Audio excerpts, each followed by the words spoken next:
Բարև ձեզ, հարգելի բարեկամներ։ Երկշաբաթյա դադարից հետո, աղաս բարևի շարունակեմ։ Բարև ձեզ, ժողովուրդ ջան։ Երկշաբաթյա դադարից հետո ծովից ծովը կրկին ձեր եթերում է։ Այս երկշաբաթյա դադարը պայմանավորված էր տեխնիկական պատճառներով, տեխնիկական պատճառները պայմանավորված են քաղաքական պատճառներով։ Կարճ ասած, երբ որ ամսի 13-ին, նոյեմբերի 13-ին եկան եւ Նարեկին ու Վազգենին ձերբակալելուց հետո անցիֆեկի ողջ տեխնիկան արգրավեցին, այդ պահին առաջնահերթ էր իմնեմնիմի վերաթողարկումը եւ մեր ընկերները, մեր գործընկերները ամբողջությամբ առավելապես կենտրոնացած էին այդ ուղղության վրա եւ ուրախ ենք, որ հաջողվեց նաեւ տեխնիկական հնարավորությունները վերականգնել նաև մեր ոդքասթի վերաթողարկման համար։ Ներողություն ենք խնդրում, թեև մեղքը մերը չի, եւ ահա մենք նորից եթերում ենք։ Մի այսպես կիսազավեշտալի իրավիճակ է իրականում, դուք տեսնում եք իմ մեջքի հետևում տղաներին, ինչը շատ ուրախալի է իմ համար, բայց ասեմ, որ դա տեխնիկական պատճառով է, որովհետեւ այն համակարգիչները, որոնք որ արգրավել են եւ արդեն 2 շաբաթ է անհասկանալի պատճառներով չեն վերադարձնում, պարունակում էին այն ֆայլերը, որոնք որ մենք օգտագործում ենք որպես բեկ եւ քանի որ այդ ֆայլերը չկան, մենք շատ ավելի լավ եւ ճիշտ ֆայլեր դրեցինք եւ կարծում եմ մենք կորոշենք աղասի հետ վերադարձնելուց հետո վերադառնանք, թե պահենք այս բեքը, քանի դեռ տղաները անազատության մեջ են։ Ես կարծում եմ իհարկե այս բեքը պետք է պահել, քանի դեռ անազատության մեջ են, արդեն իսկ Դե всё, որոշեցիք, դες ոտի վրա ասած։ Հա։ Կովիսով մակարդակով ռեժիմով որոշեցինք։ Երկու բան եմ ուզում ավելացնել, ուրեմն ինչքան էլ ծանր վիճակն է, բայց այնուամենայնիվ մի շնորհավորելու բան ունեմ, դա այն է, որ մենք արդեն 1 տարի է եթերում ենք, դրա համար շնորհավորում եմ քեզ։ Օ, շնորհավորում եմ։ Այո։ Եվ որ օրն է լրացել 1 տարին։ Կարծեմ մի շաբաթ թե 10 օր առաջ։ Հա, հասկացա, հա, մենք բաց թողեցինք մեր ծնունդը, շուտ նշել չի կարելի, բայց ուշ նշել կարելի է, որ ասում է գիպ ուրա։ Շնորհավորում եմ քեզ, շնորհավորում եմ Նարեկենց, շնորհավորում եմ մեզ դիտողներին, մենք կարողացանք այնուամենայնիվ մի տարի դիմանալ եթերում։ Հա, իրականում դա լավ արդյունք է, որովհետև Հայաստանում ձևավորվող ոդքասթների մեծ մասը մի քանի ամիս են առավելագույնը տևում, մենք մի տարին պտտեցինք։ Մյուս կարևոր բանը, ես ուզում եմ մի փոքր մեր իշխանությունների էվոլյուցիայի մասին խոսել, մամուլի դեմ պայքարում, հա, ուրեմն մի քանի տարի առաջ, այսինքն ասենք 2000 թվին, ենթադրենք, 2020 թվին,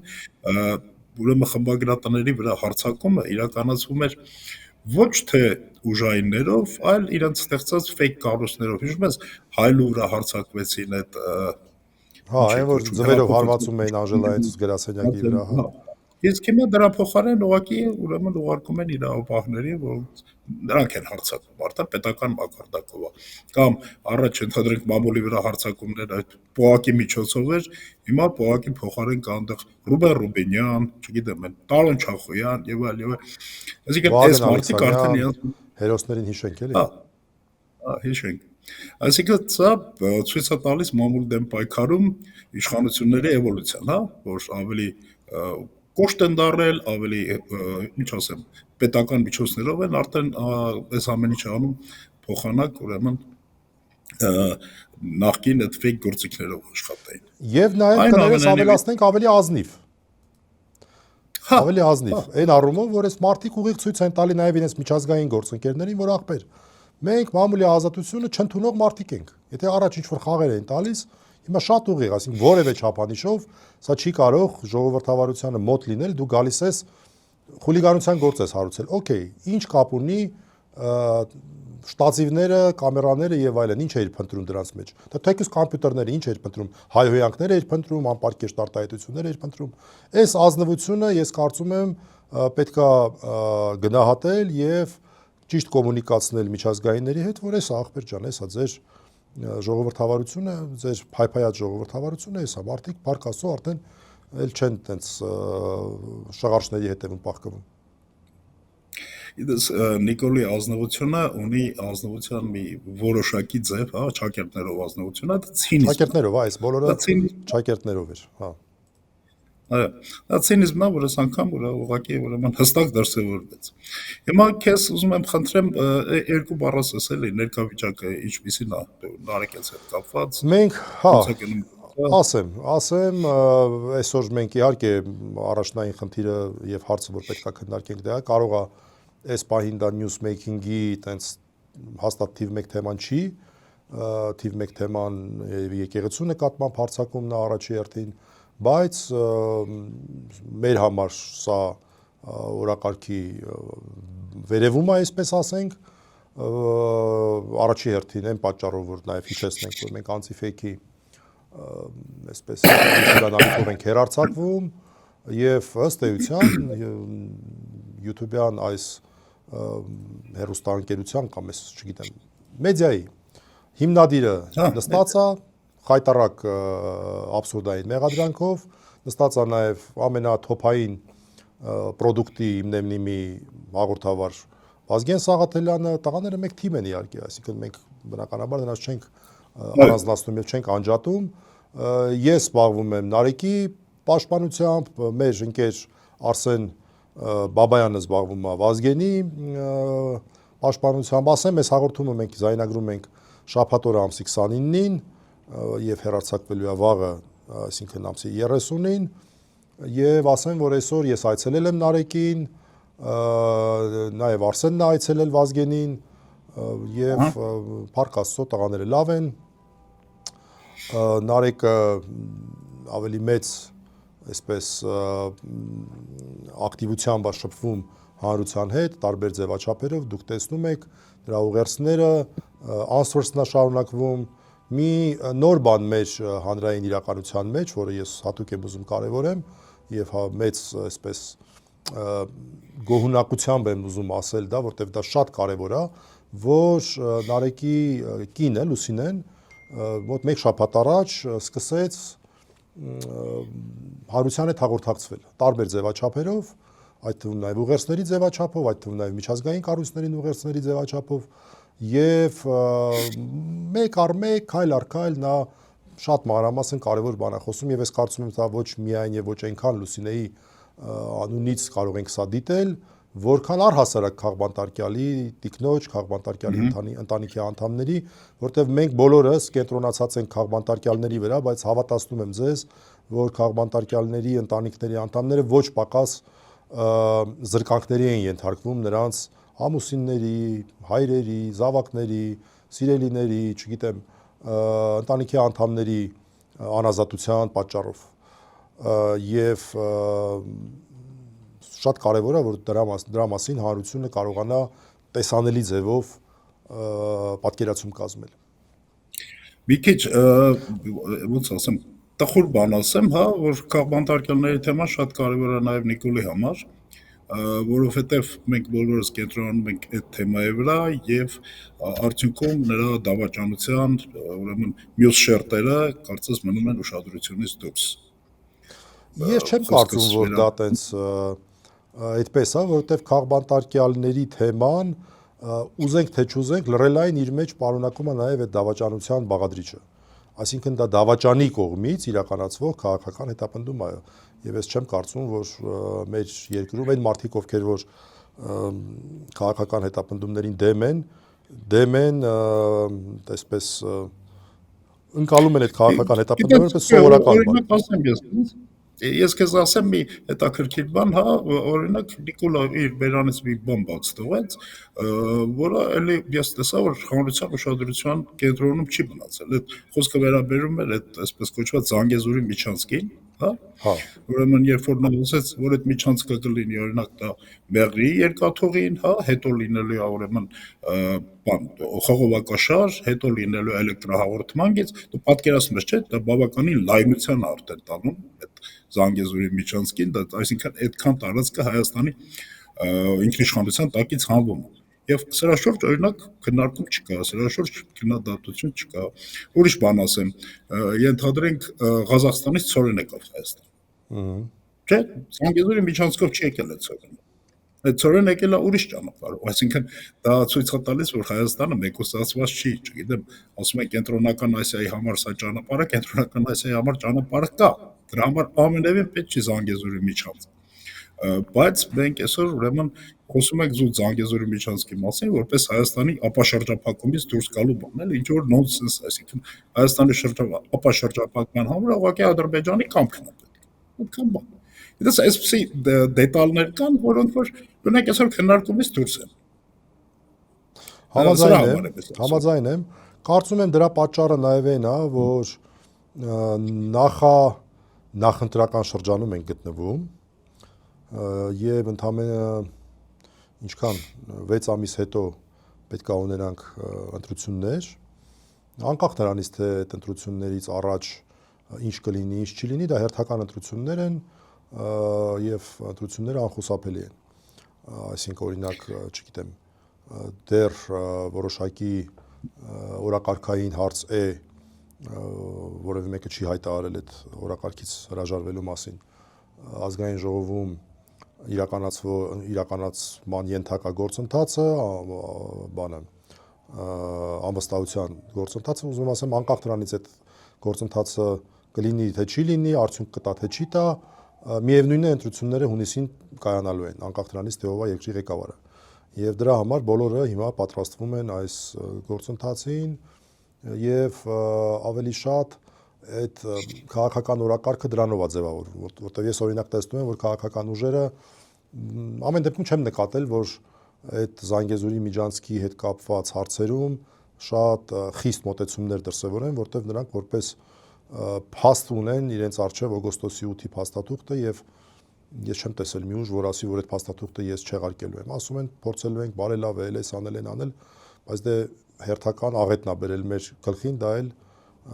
ստիպված են մարդիկ որպես փաստ ընդունել։ Ես տենց եմ տեսնում, չգիտեմ։ Դա էլ մյուս, ուրեմն ծանր հարցն է, որ իսկապես փաստորեն բոլոր քաղաքական ուժերը մտել են այդ օրակարգի մեջ, հա, նույնիսկ Նիկոլի էլ չասեմ, այլ Ալիևի օրակարգի մեջ եւ շարժում են դրան։ Ես ընտրությունների հետ կապված մի ուրիշ հարց եմ ուզում քեզ տամ։ Նայ, ուրեմն դեպի ընտրությունների թողնող ճանապարհին Նիկոլը անշեղորեն քաղբանտարկյալներ ձերբակալում, քաղբանտարկյալներ նստացնում։ Ինչ կարծիք եւ պետքա շարունակես ընթացքը, որովհետեւ սա նրա նախընտրական կարևորագույն գործիքն է։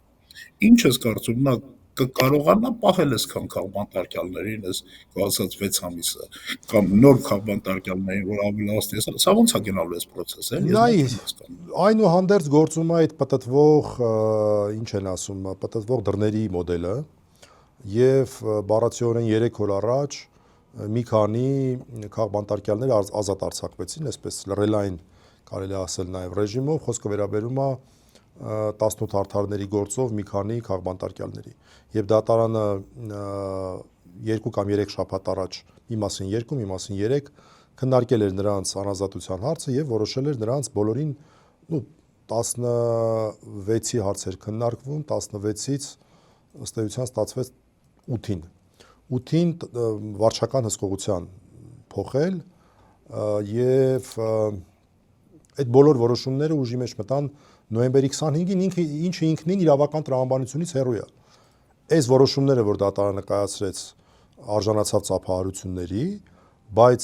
ծափահարությունների արժանանալու հետ մեկտեղ իրավաբանությունից մի քիչ հասկացող մարդիկ ասում են, մի վարքյան։ Շատ լավ է, մալադեց, շատ լավ որոշումներ են, բայց ինչի նոյեմբերի 25-ից, չէ՞ որ սա պատժի միջոց չի, խափաման միջոց է։ Խափաման միջոցը գնահատվում է տվյալ պահին եղած փաստերի հիման վրա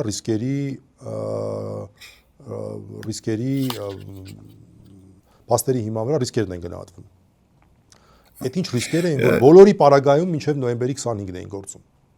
Թե խնդիր կար, հենց պատժիչ ձևով, հենց ուղիղ 3 ամիսը մարդկանց նստած պահել։ Ամեն դեպքում անգամ լավ որոշումները դատարանի ցույց են տալի, որ մենք գործ ունենք մաքուր քաղաքական հետապնդման մեջ, օրինակ 18 արդարների գործով, այս պահի դրությամբ միայն 8 անազատության մեջ գտնվող քաղբանտարկյալներ կան, որոնցից 4-ը բանտային, 4-ը տնային կալանքի ռեժիմով, Բագրատ Սրբազանը, ես բանտայիններին թվարկեմ այս պահին Բագրատ Սրբազանը, ազգային ժողովի պատգամավոր Արտուր Սարգսյանը, Վահագն Չախալյանը եւ չորրորդը Մովսես Շարբացյանը։ Փառք Աստծո, այս ցանկում չի Լիդիա Մանթաշյանը, որ օրեր առաջ հանրային լայն ճնշման արդյունքում եւ իսկապես հանրային լայն ճնշման արդյունքում դատարանը ազատ արձակեց։ Ոչ միայն դատարանը ազատ արձակեց, այլ դատախազությունը նույնիսկ ասաց, որ մենք օքեյ ենք, որ անգամ վարչական լինի, այն դեպքում, երբ մի շաբաթ առաջ լրիվ հակառակ մոտեցումներ արտահայտում։ Հիմա, գիտես, քանի որ Նիկոլից ոչ մի լավ բան սպասելի չի, այսինքն ինչ անում է, դրա մեջ չարիքը պետք է տեսնենք։ Այսինքն, սա դու չես ընդունում, չէ՞, որպես արդարադատության հաղթանակ։ Մենք սա կարող ենք հասկանալ, մենք սա կարող ենք ընկալել, ներկայացնել, որ սրանով ուղղակի նոր քաղբանտարկյալների համար է տեղ բացվում բանտերում։ Իդեպ բանտերի գերբեռնվածության հարցը միանշանակ կա։ Ես ասեմ, թվեր չասեմ, բայց երբ որ տղաները առաջի անգամ էին բանտարկված 2024 թվականի գարնանը եւ հիմա ես թվերը համեմատել եմ պաշտոնական թվերը, նաեւ ոչ պաշտոնական տեղեկություններ ունեմ, 50%-ով աճել են անազատության մեջ գտնվող անձանց թիվը, 50%-ով։ Կոնկրետ արմավիր քրեակատարողական։ Այսինքն այն ժամանակ եղել է պայմանական X թվով, հիմա դարել է 1.5x։ 1.5x։ Դա հսկայական աճ է։ Եվ կարծում եմ նաև այս պատտվող բանի սկզբունքը, լեռների սկզբունքը ունի հետևյալ նշանակությունը, նախ ինչքան էլ մենք քննադատենք միջազգայիններին չխոսելու համար, մենք վստահ ենք, որ խոսում են այնուհանդերձ թեկուզ փաստերի հետևում, այնուհանդերձ կա։ Երևի թե ամենամեծ ճնշումներից մեկը, որ այս տարիների ընթացքում եղել է, հենց տղաների գործներ անցյալ գարնանը, քանի միջազգային կազմակերպություն հայտարարություն արեց, եւ ես ոչ մի պատճառ չեմ տեսնում, որ այս անգամ այդ հայտարարությունները չլինեն, որովհետեւ այս անգամ իրավիճակը ել ավելի խայտառակ է, ամեն ինչով։ Ասենք այն անգամ չէին եկել լրատվականի ողջ գույքը տարել, մասկեքով ժամը 7-ին մարդկանց տուն չէին գնացել, այլ լրագրողների չէին ձերբակալել, հետո բաց թողել, հիշենք, որ Ֆիդանյանն մեր Դավիթին են ձերբակալել, Իշխանին են Խոսրովյան ձերբակալել, Դավիթին 50 ժամ պահեցին, 50 ժամ է դա 2 սուտկայից ավել, Իշխանին 6 ժամ պահեցին, Նարեկի գործի մասին եմ ավելի իրավասու խոսել, դա տղաները տարբեր ոճերով են, էլի, այստեղ տարբեր ոճային տարբերություններ ունեն իհարկե, բայց դե Նարեկի մեղադրանքը նայում ես, ըստ էության խոսքը վերաբերում է հետույք բառը ասելու։ Ասենք, լավ, դա մեկնաբանելու ենթակա չի, էլի։ Մեկնաբանելու ենթակա չի։ Հիմա վստահ ենք, որ նաև լինում են ճնշումներ եւ այս պատտվող դռների այս սկզբունքը հնարավորություն է տալիս ինչ որտեղ մեղմել ինչ որ բաներ, բայց այն որ մենք ունենալու ենք վստահաբար նոր քաղբանտարկյալներ, դա փաստ է եւ դա անխուսափելի է, այս մարդիկ արդեն բոլոր ռուբիկոնները անցել են, նրանք գնում են ուժային ճանապարհով իշխանությունը պահելու, ոչ մի բանի առջև չեն կանգնում, ոչ մի շանտաժների առջև չեն կանգնում, պատրաստ են ամեն ինչի, որ օրինակ հենց նույն վեհապարի դեմ հանեն եպիսկոպոսած դասի ներկայացուցիչներին,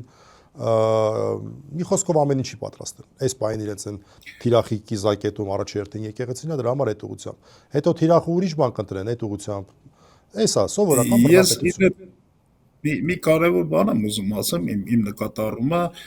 տես այդ վաղարշաբաթի ընտրություններից հետո փաստորեն ակտիվացավ այս ամեն ինչը եւ Նիկոլը համարում է, որ վաղարշաբաթի ընտրությունները իրեն լեգիտիմ հիմք են տալիս եկեղեցու դեմ արշավանքի համար, արդեն ֆիզիկական։ Այստեղ կարևոր է, կարծում եմ դու կհամաձայնես, որ այն մարդիկ, ովքեր Նիկոլին կամ նիկոլականին են ընտրել վաղարշաբաթով, նախ դրանց մեծ մասը հենց վաղարշաբաթից չի եղել, չէ՞, կողքի համայնքից է եղել, որի համար խոշորացրեցին։ Այո, գյուղերից է, կողքի գյուղերից։ Այսպես կոչված խոյ համայնքից։ Իդեպ, եթե ժամանակ ունենանք, խոսեմ, թե մեր մոտ Ամերիկայում որոնք ինչա դրա հետ կապված լինում, այդ համայնքների խոշորացումից։ Հա, ես ուզում եի հասնել, դուք տերմին էլ ունեք, չէ՞, տենց merging եսի ինչ թե։ Լավ, այդ խոսենք հələ։ Հա, վերջում խոսենք։ որտեղ այս վերջին ընտրությունների ժամանակ այդ հարցը դրվել էր էլի այստեղ։ Հա, ինչևէ, ուրեմն սա իրեն հիմք է տալիս ասելով, որ հիմա հենց որ ժողովուրդը հավաքվեց, արդեն վաղ շաբաթը իր կողքին է եւ մեծ ամբողջ ընդդեմ կհավաքվի։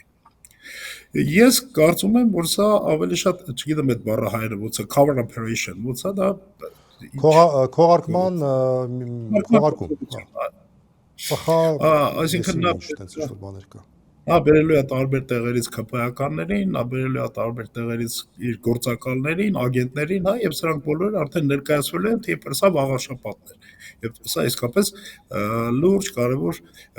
գործողություն էր իր համար, լուրջ կարևոր հիմք էր։ Ամեն դեպքում ես կարծում եմ, որ այդ վտանգը դեռևս մնում է, ուրեմն եկեղեցու դեմ ֆիզիկական գործողությունը, եկեղեցու դեմ այդ արշավանքը բարի ամենավատ իմաստով, հա, եւ ուրեմն մինչեւ հիմա գնացող զարգացումները, որ Նիկոլը կամաց ուրեմն մի եկեղեցին պղծելուց հետո գնում է մյուս եկեղեցին պղծում, մի հոգեվորականին պղծելուց հետո մյուս հոգին պղծում, չէ, արդեն բերեց հանգեցրեց նա, որ նա կարողացավ հավաքել ուրեմն քանի հոգեր, 8 հոգեր, 10 հոգեր, չէ, 8 եպիսկոպոս 8 եպիսկոպոս կարողացավ նա հավաքի եւ ուրեմն սրանց միջոցով ցույց տվեց, որ այլևս հայոց եկեղեցում ուրեմն կա որոշակի ճեղքվածք։ Լավ, արի սահուն ձևով անդրադառնանք այս հարցին։ Նայ, այն որ իրան հաջողվելու էր ինչ որ մարդիկ իր կողմը գրավել, համոզելով, հարկադրելով, շանտաժով, դա ոչ մեկի մոտ կասկած չէր հարուցում, կարծում եմ որևէ ողջամիտ մարդու մոտ դա կասկած չէր հարուցում, պարզ պատճառով, եթե դու ունես պետական ողջ ապարատը 1 եւ ունես ուրեմն տորմուզների բացակայություն 2 եւ կարմիր գծերի բացակայություն,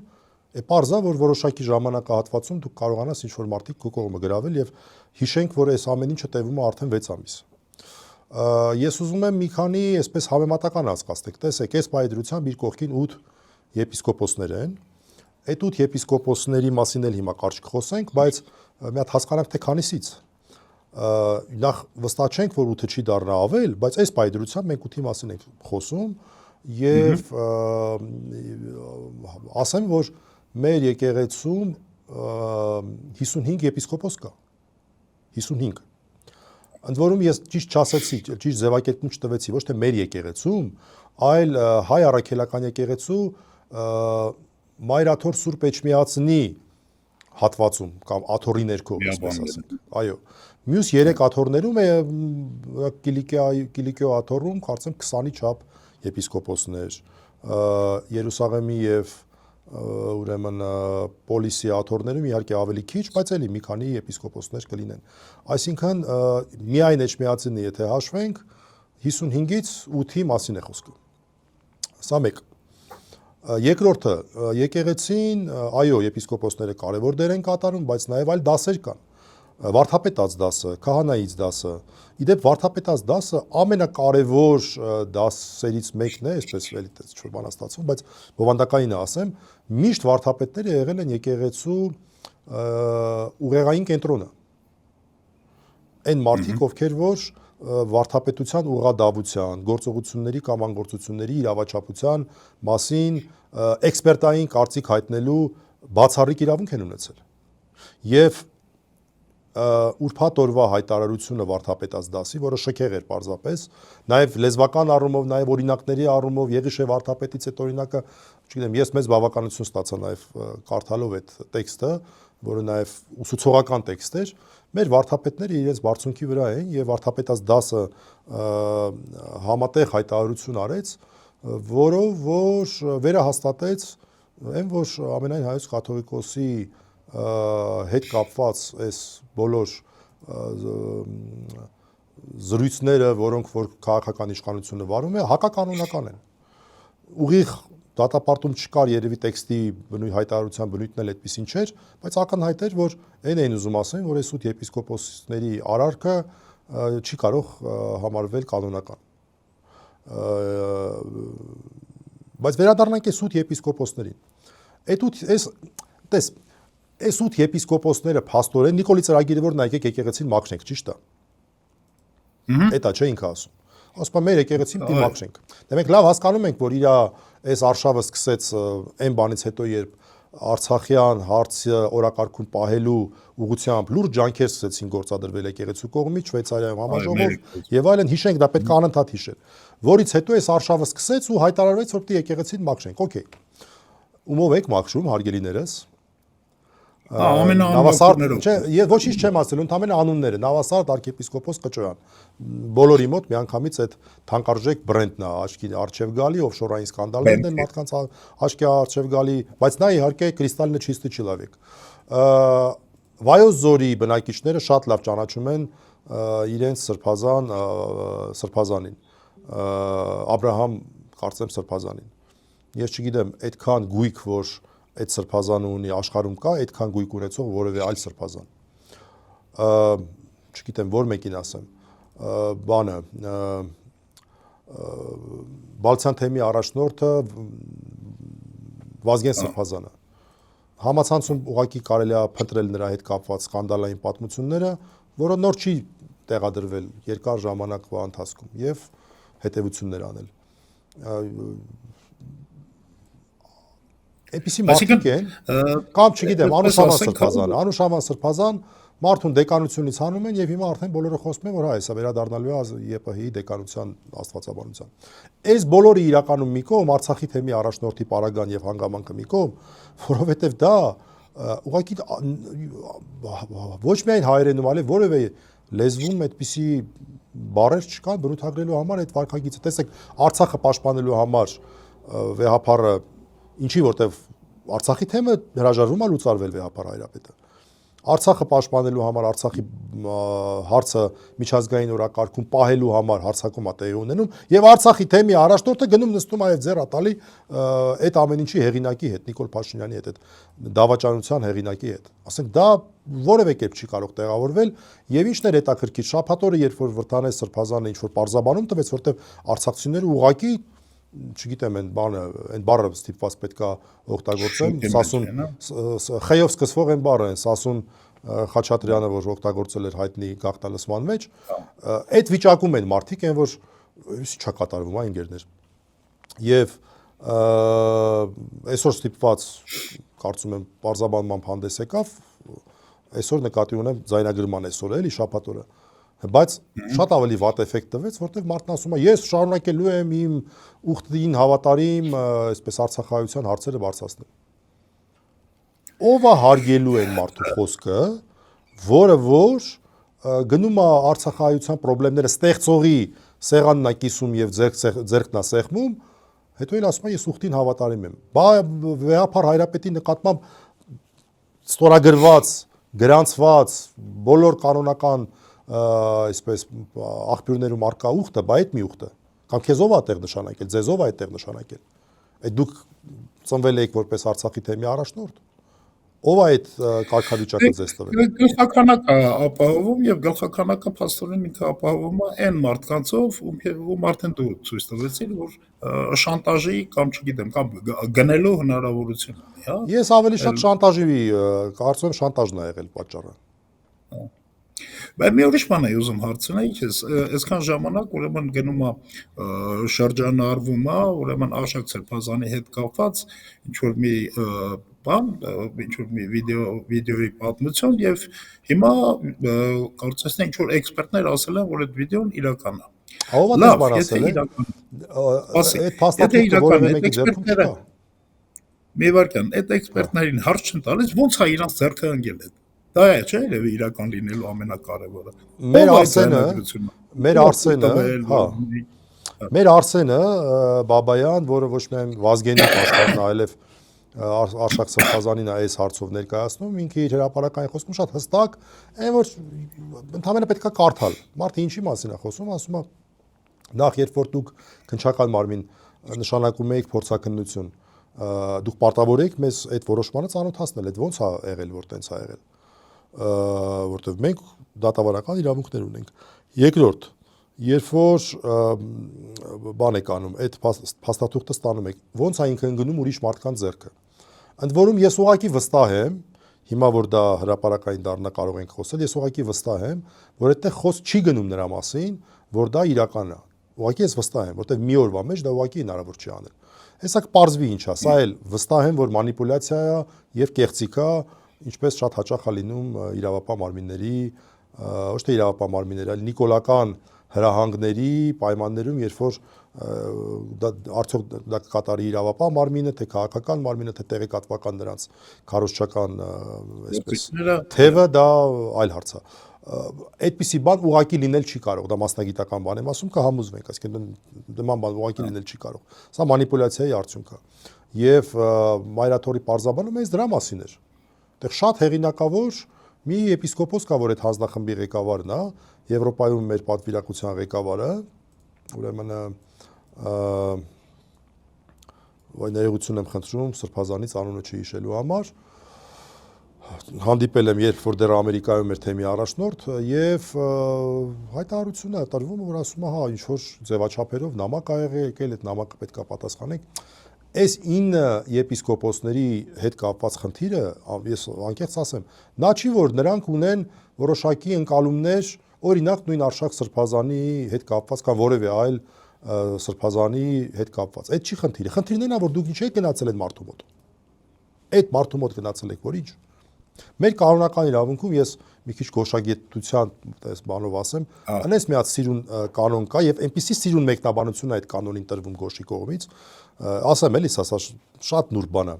Ուրեմն երկու տիրոջ ծառա լինել չես կարող, այդպիսի աստվածաշնչյան խոսք կա եւ դա կանոնական մակարդակ է բարձրացվել։ Դրա իմաստը այն էր, որ աշխարհիկ ուրեմն իշխանական գործերով եկեղեցական նվիրապետները չեն կարող զբաղվել։ Այսինքն թե դու հենց ստանձնեցիր աշխարհիկ իշխանություն, դու պետքա քո եկեղեցական նվիրապետությունը թողնես, մեկը մյուսի հետ համատեղելի չի։ Համատեղելի է։ Այո։ Եվ Գոշը վերցնում է այս կանոնը ու սրանից ինչ է բխեցնում, ասում է ժողովուրդ, այ որ դու գնում եք իրավիճակի իր ժամանակից ելնելով, գնում եք օտարների մոտ, նկատի ունենալով թուրքերին իրականում էլի այդ ժամանակվա, օտարների մոտ եւ ձեր եղբորը օտար տիրակալների մոտ համոզում եք, կա շարք եք տալիս, ինչ եք անում, որպեսզի ձեր եղբայր հոգևորականին ինչ-որ մի թեմից, ինչ-որ մի ծխից, քահանայությունից, եպիսկոպոսությունից հանի ձեզ նշանակի, այ դա էլ է այս կանոնի խախտում։ Այսինքն ինքը ուղիղ այս կանոնը դարձնում է նման երևույթների դեմ պայքարի միջոց։ Հիմա մենք նույն իրավիճակում չենք, ում դուրն էին գնացել այդ մարդիկ։ Որսա լավ, ինչ ասեմ, այնուամենայնիվ ես այդ հարցին պատասխանը չկա, չէ, թե ինչ օրինական հիմք կար այդ ինչ որ նկարահանում անելու եւ ինչպես է դա անկել ուրեմն իրաց ձեռքը։ Չէ, այս հարցերը տրվում են, պատասխաններ չկան, ու լավն են, որ հարությունը, որ ոնց որ թե ես տեսնում եմ անգամ այդ բաները, էլի Չեզոքի բան ունեցողը, որ էփած հավից ծաղնել կգա, էլի, որ ոնց է նրանց ձեռը ընկել, ով է вообще դա արել, ինչ անդե գրած եղել, որ ինչ է вообще գրած եղել։ Ինչա մեկ օրվա մեջ ինչ փորձակնություն։ Հետարքիր է էլի այստեղ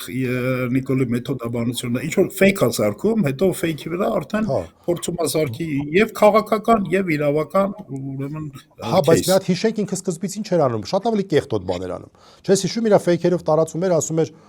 սա հաստատ վեհապար հայրապետն է բան արել, հիշում ես, այդպես կեղտոտ բաներ էին անում։ Մենք ինչ կապ ունենք դրա հետ։ Բա հա, հենց առաջի օրը այդ ֆեյք տեսանյութի տարածման առաջի օրը իրանց հիմնական բանը այդ էր, սա շատ վատ բան է, սա մենք սրա հետ կապ չունենք, սա ասում են, որ Արշակ Սրբազանը վեհապար հայրապետ հետ խնդիր ունի, դրա համար վեհապար հայրապետն է իր դեմ էս քայլանում։ Դու պատկերացնես անբարոյականության ու այլանդակության խորության աշճանը, էլի։ Վերջ։ Բայց վերադառնալով եւ ամփոփելով մի հատ ես կուզենայի դու այդ Էջմիածնի հետ կապված ճիշտ է ժամանակը անցել է, բայց մի հատ ամերիկյան օրինակը կարևոր է, թե ոնց են իրանք ընտրական տեղամասերը կարում ձևում, որ իրանց հարմար լինի։ Տես, դե գիտես, որ Ամերիկայում ուրեմն նոյեմբերի 1-ին 3 շաբթին միշտ ընտրությունների օր է, չէ՞։ Ոչ, ես որպես իրավաբան մի անգամ ես մեր հաղորդումներից մի տարվա մեջ մի անգամ ասել եմ, հիմա երկրորդ տարվա մեջ երկրորդ անգամ եմ ասում, ոչ թե նոյեմբերի 2-րդ 3 շաբթին, չէ, սպասի, ոնց ասեցիր, առաջին 3 շաբթին, չէ, առաջին 2 շաբթի օրվան, առաջին 2 շաբթի օրվան հաջորդող 3 շաբթին։ Հա, դե հիմա լավ, շատ որ ամսի մեկը չլինի, էլի։ Ես ուզում եմ ասեմ մի քանի շաբաթ առաջ, 2-3 շաբաթ առաջ ստեղ այդ ընտրություններն էին եւ նո քանի որ այդպես մեծ համապետական բան չկար, ոչ սենատորներ, ոչ նախագահ, շատ հետաքրքիր թեմա էր Կալիֆոռնիայում, հենց այդ ընտրական տեղամասերը, օկրուգները, ինչ են, դրանց ձևափոխման դրված, որտեղ ընտրություններից բացի, ուրեմն նախ միայն համապետական չեն, լինում են նաև նահանգային ընտրություններ, եւ նահանգային ընտրություններից բացի լինում են նաև հարաքվեներ այդ նույն օրը։ Okay, հիմա հարաքվե էր դրած ընտրական տարածքները, բանը, քարտեզները փոխելու հարց։ Եվ նո եւ Կալիֆոռնիայում քանի որ կար որոշակի վտանգ, որ այստեղ կարող է հանրապետականները ինչ որ ավել ձայներ վերցնեն, դրված էր օկրուգները այնպես ձևափոխել, որ ավելանան դեմոկրատների հարցը։ Եվ դա փաստորեն անցավ հանրաքվեով։ Կանոնից ոչ թե ինչ որ, չգիտեմ, վարչապետի որոշմամբ էր, ոչ թե ասա սենատի որոշմամբ էր, այլ հանրաքվեով, որում այստեղ այդ փոփոխությունը եղավ։ Իսկ Հայաստանում իրանք իրանց քաղաքական նպատակարար ես այդ օրինակը բերել եմ, ոնց որ դու բանը լես, այնց շատ ուժեղ թիմ չլինես, հակառակը լավ, դու լինես բավական լավ թիմ, բայց ձեր դարպասապահդ կոլոտ լինի։ Կոլոտա ու տենց պրոբլեմ է, էլի։ Հակառակորդը այդքան էլ ուժեղ թիմ չի, բայց իր դարպասապահը բոյով է։ Դու որոշում ես, որ պետք է վարորդները ավելի փոքր լինեն, որ քո կոլոտ դարպասապահը ավելի լավ կարողանա, արդյունավետ կարողանա։ Այդ է։ Բայց դու ես խաղի կանոնները, այսպես ասած, որոշել։ Դու ո՞նց ես այդ խաղի կանոնները որոշել։ Եվ եթե գյուղերը հանում ես, իդեպ ասեմ 2021-ին էլ, այն ժամանակ էլ արտահերթ եղավ, այն ժամանակ էլ խոշորացրեցին։ Այն ժամանակ Էջմիածին քաղաքին մեկ գյուղ կպցրեցին ու անունը դրեցին հենա, խոշորացրեցինք։ Էլի տեխնիկական պատճառով։ Եվ հիմա արդեն 17 գյուղ, որը կազմում էր Խոյ համայնքը։ Եթե 18 գյուղերը հանում ես, 18 գյուղերը հանում ես, երկրորդ տեղը գրաված ուժը մոտ 200 ձայն ավել էր ստանում, քան ԿՊ-ն։ Մենակ Էջմիածին քաղաքում։ Այսինքն սա, այսպես ասենք, տեխնիկական հաղթանակ էր, եւ ոչ թե հանրային։ Սա դաղալության արդյունքում հաղթանակ էր, ասենց կարանք ասենք։ Սա դաղալություն էր, ուղիղ դաղալություն էր։ Կրկնեմ, ցավոք ես կարծում եմ, որ սա ազդեցություն կունենա եկեղեցու դեմ պայքարի վրա, բայց պետք է իհարկե ուշադիր հետևենք, տեսնենք ինչպես են գնում այս ուղղությամբ զարգացումները, երևի մեր հաջորդ ոդքասթին էլի այդ հարցին կանդրադառնանք։ Տեսնենք, ըստ օրակարգային հարցերի, ըստ հետաքրքիր հարցերի, ամեն դեպքում մենք հայտնենք մեր դիտողներին, որ մենք վերադարձել ենք, մենք պատրաստվում ենք մնալ եթերում, եթե նոր sense բաներ չլինեն եւ նոր միկրոֆոններ չգողանան, միկրոֆոնները բանը տեսախցիկը շարունակի մնալ մեր ընկերների տրամադրության տակ մենք շարունակենք ազատություն ենք մաղթում բոլոր քաղբանտարկյալներին եւ կոչ ենք անում, որ հիմա արդեն ավելի մեծ սրտով ենք կոչ անում, որ դուք օգնեք, եթե share անեք, like տնեք, ոչ միայն մեր հաղորդումը, այլև անտիֆեյքի մյուս պրոդուկտները, դրանով դուք նաև ցույց կտաք ձեր անհամաձայնությունը տղաներին խայտարակ ձևով ձերբակալելու, կալանավորելու, լրատվամիջոցի նկատմամբ ռեպրեսիա կիրառելու այս քաղաքական իշխանության լեղտի որոշման դեմ։ Լավ, սրանով հրաժեշտ տանք մեր դիտողներին, մինչ մյուս կիրակի։ Տեսություն։